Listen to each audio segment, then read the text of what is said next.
Laporan polisinya nggak bakal bisa jalan dan nggak bakal bisa masuk pengadilan karena menurut saya tidak cukup unsur di situ ya. Nanti juga kan mereka. Ini makanya saya bilang ya, saya akan kejar.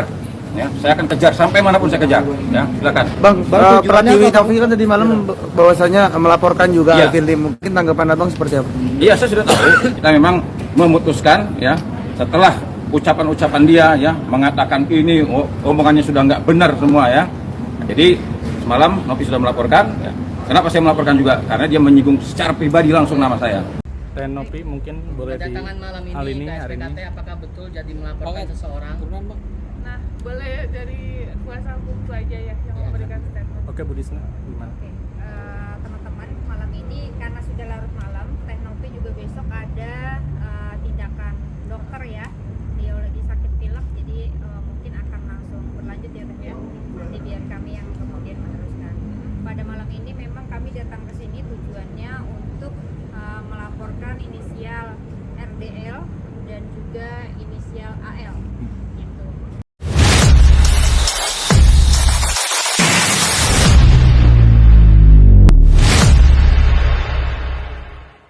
Ya guys, terkait pertanyaan Alvin Lim yang dinilai menyudutkan pihak Teh Novi pada akhirnya membuat laporan dengan yang terlapor itu Alvin Lim dan juga RD Lau, di mana telah dikonfirmasi oleh pihak kepolisian bahwa benar LP yang masuk di Teh Novi ini, di mana dalam LP tersebut menyeret dua nama terlapor. Nah guys, bagaimana informasi selengkapnya berikut cuplikannya.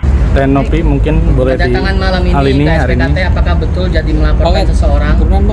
Nah, boleh dari kuasa hukum itu aja ya yang memberikan statement. Oke, Bu Disna, gimana? Oke, teman-teman, malam ini karena sudah larut malam, Teh Novi juga besok ada tindakan dokter ya. Dia lagi sakit pilek, jadi mungkin akan langsung berlanjut ya Teh ya. Nanti biar kami yang kemudian meneruskan. Pada malam ini memang kami datang ke sini tujuannya untuk melaporkan inisial RDL dan juga inisial AL. Gitu. Atas delik apa? Tentunya teman-teman semua udah tahu bahwa mereka ini telah melakukan pencemaran nama baik yang pertama, selanjutnya merendahkan harkat dan martabat perempuan, terus juga banyak hal, nanti silakan tanya di penyidik ya. Pasal yang disangkakan dan bukti apa saja yang dibawa? Buktinya tentu dari akun-akun YouTube mereka yang kemudian dijadikan wadah untuk mengekspos pemberitaan sehingga pemberitaan itu tersiar ya. Pasal yang disangkakan? Pasal yang disangkakan Undang-Undang ITE salah satunya dan yang lainnya. Nanti silakan tanyakan ke penyidik. Teh, kenapa bisa sampai akhirnya melaporkan itu? Bang, sampai udah serangan di medsos begitu gimana tuh Teh? Izin Bang, katanya langsung balik dulu ya. Oke, statement dikit aja tadi Teh Novi. Alasannya Teh? Alasannya udah kelewatan, sudah sangat keterlaluan dan jujur ini sangat merugikan nama baik saya pribadi, apalagi saya kan ketua yayasan gitu. Fitnahannya sangat tidak berdasar seperti itu. impact yang dirasakan langsung oleh Teteh seperti apa? Impactnya satu yang paling parah, efeknya adalah kena anak saya. Anak saya jadi ditanya, apa sih pekerjaan mama kamu? Apa sih arti kata mulai? Gitu, jadi sedih banget dengan tuduhan seperti itu. Itu aja, izin semuanya. Oke, Teh Novi. Iya. Oke. Laporan polisinya nggak bakal bisa jalan dan nggak bakal bisa masuk pengadilan karena menurut saya tidak cukup unsur di situ ya. Nanti juga kan mereka akan periksa ahli bahasa.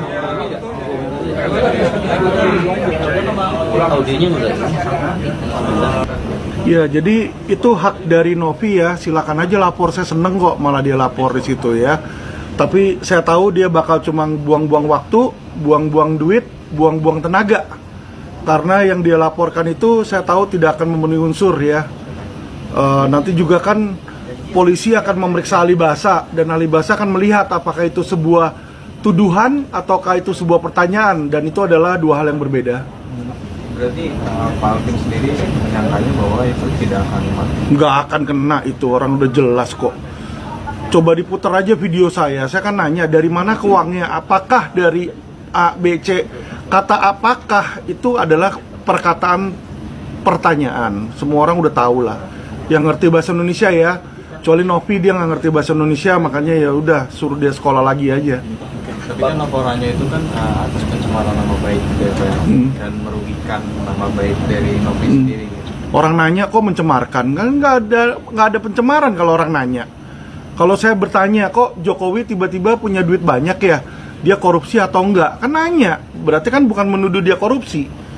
Ya, jadi pertanyaan sama pernyataan tuh berbeda, harus dibedakan di situ. Makanya kalau dia nggak ngerti, suruh sekolah lagi dulu lah di situ. Bahasa Indonesia nggak ngerti kok mau jadi petugas yayasan. Kaget nggak sih Bang, maksudnya akhirnya Novi melapor ke pihak polisi? Kenapa mesti kaget? Orangnya dari awal juga kita udah kelihatan songong kok di situ kan. Uang milik Agus saja dia mau coba ngambil, ya kan dia kan merasa dirinya hebat, dia merasa dirinya jago dengan cyber orang-orang cyber army dia kan. Saya akan buktikan bahwa cyber army itu nggak ada gunanya di dalam mata hukum. Terkait menuduh Novi, bahkan soal menuduh yang menjual anak ODGJ menurut Hotman itu sudah kelewatan. Menurut Mas Alvin tangkapannya seperti apa? Ya saya lucu aja ya, berarti menunjukkan bahwa Hotman itu masih cetek. Jadi jelas-jelas kalau diputar ulang video saya itu, pertama saya ada kata apakah di situ. Apakah itu berarti adalah pertanyaan. Kenapa saya menanya? Karena saya nggak kenal Novi. Karena memang di dalam pikiran saya terlintas apakah uang itu dari hasil jalan pintas. Makanya saya nanya. Kalau memang bukan ya jawab aja bukan. Itu satu. Kedua, video saya itu sudah jelas dari awal berupa opini saya sebagai kuasa hukum. Masing-masing jadi saling lapor, saling berantem. Jadi dampaknya ini, mohon maaf, menurut saya jadi negatif gitu. Dan alhamdulillah kalau Kemensos sudah melakukan langkah yang sangat terpuji menurut saya dengan mendamaikan kedua belah pihak. Bahkan terakhir saya lihat Denny Sumargo dan Farhad Abbas juga sudah damai segala sesuatu. Terus dari pihak Kemensos dan dari semua pihak-pihak yang memang bersedia untuk berdamai, ini juga penting ya. Karena mau didamain siapapun kalau pihaknya nggak mau berdamai ya susah juga.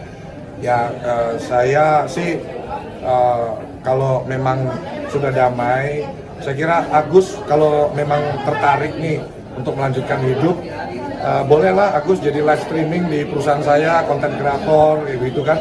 Ya kan itu kan mungkin dari pandangannya kan penglihatannya saat ini belum bisa melihat ya, lagi proses katanya mau diobatin di rumah sakit Suci ya kalau nggak salah di PIK ya.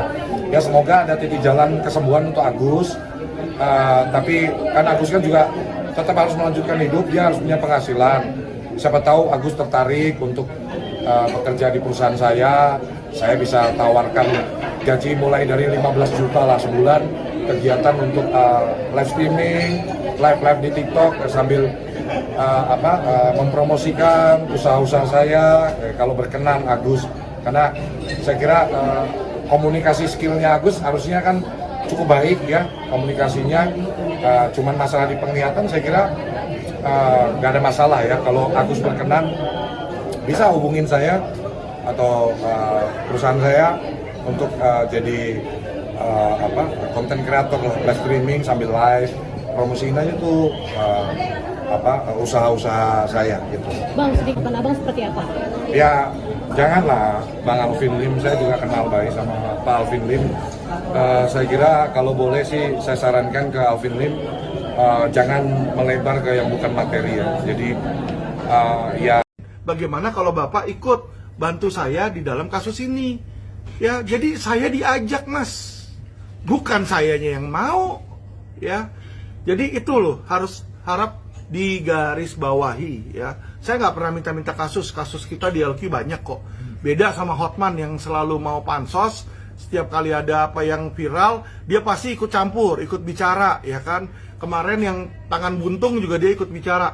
Apa juga dia ikut bicara, ya kan? Di situ dia udah lebih baik udah bukan jadi lawyer, tapi jadi tukang gosip aja, tukang nyinyir. Karena setiap kali ada apa-apa dia gosipin, terutama tentang saya, dia nyinyir tuh di IG-nya dia, kontennya saya semua. Padahal dia siapa? Apakah dia kuasa hukum saya? Bukan. Apakah kuasa hukum dari kejaksaan untuk serang saya? Juga bukan. Ya kan, terus apa gunanya lu nyinyirin orang kan? Berarti kan bukan lawyer dia. Kasus-kasusnya dia selalu kasus paling besar tentu dipegang LQ Law Firm lah, Bas. Yaitu adalah kasus Indosuria 100,6 triliun. Coba kasus dia paling gede berapa triliun? Ya kan, ini 106 triliun. Abang tahu Indosuria, dan itu jaksa yang ngomong 106 triliun. Anda lihat Indosuria. Laporan polisi siapa yang nangkap Indosuria? Hotman? Bukan. Laporan polisi Alvin Lim dari LQ Indonesia Law Firm. Pelapornya adalah Alvin Lim. Ya, jadi kalau dia bilang kasus dia lebih bermutu, nggak mungkin. Kasus saya paling gede Indosuria 106 triliun, itu baru satu perusahaan. Ya, Fahrenheit berapa triliun, ya. Net 89 berapa belas triliun, Kresna 17 triliun. Itu kalau di total, Mas. Kasus saya yang investasi bodong aja ada 2000 triliun, ya. Dan saya yakin seumur hidupnya Hotman juga dia nggak pernah nanganin kasus 2000 triliun. Saya hari ini ingin mempertegas pengunduran diri saya dari kuasa Agus, ya, yang dibuat di law firm LQ Law, ya, law firm milik rekan Alvin Lim, abang kita, ya. Alhamdulillah, terima kasih. Saya doakan semua masalah-masalah antara Agus, Novi, ya, dengan Bang Alvin Lim selesai dengan baik karena semuanya orang baik. Sangat optimis, ya. Tidak ada yang kebal hukum. Tadi saya sudah konsultasi tadi ke dalam, ya. Saya, ya, sudah menganalisa, ya. Ini banyak advokat, ya.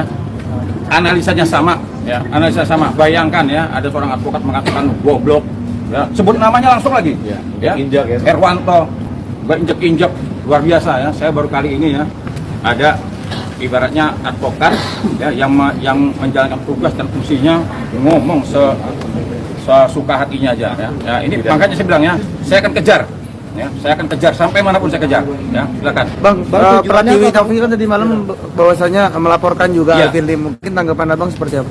Iya, saya sudah tahu. Kita memang memutuskan, ya, setelah ucapan-ucapan dia, ya, mengatakan ini omongannya sudah nggak benar semua, ya. Jadi semalam Novi sudah melaporkan, ya. Kenapa saya melaporkan juga? Karena dia menyinggung secara pribadi langsung nama saya. Jelas, sangat jelas dia mengatakan itu, ya. Saya punya keluarga, ya. Saya punya saudara, punya kerabat.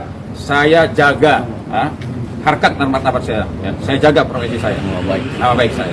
Ini makanya saya laporkan dia, ya. Bang, apabila minta maaf, abang sarannya gimana kepada Novi? Maaf silahkan, tapi maaf tidak menghilangkan pidana. Ya, tidak menghapuskan pidana. Ya, Perdamaian.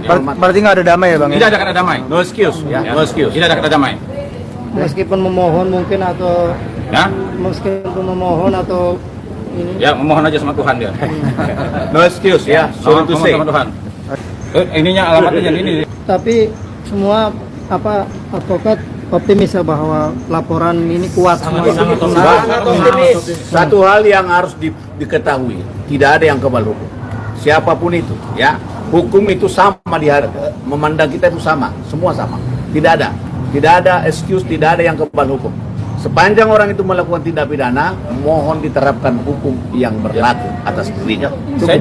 Nah guys, ternyata per hari Minggu kemarin Teh Novi sudah melayangkan laporan kepada kantor polisi, di mana ini dikonfirmasi langsung bahwa Teh Novi sudah melaporkan 2 nama yang diduga sudah melakukan pencemaran nama baik kepada Teh Novi. Namun di sini sepertinya Alvin Lim selaku yang terlapor juga tidak gentar, bahkan dia mengatakan 1000 Hotman Paris saja tidak bisa menjatuhkannya. Ini terlihat bahwa Alvin Lim begitu yakin bisa meruntuhkan seorang Hotman Paris. Memang menurut Alvin Lim, Hotman Paris ini tidak paham tentang hukum pidana. Jadi menurutnya jangankan Hotman Paris, 1000 Hotman Paris saja mampu untuk dikalahkan. Selain itu juga guys, Bang John LBF juga menyayangkan hal tersebut, di mana beliau menyatakan seharusnya Bang Alvin Lim ini minta maaf saja kepada Teh Novi dan segera menyelesaikan kasus ini agar kasus ini tidak berlarut-larut dan makin melebar kemana-mana.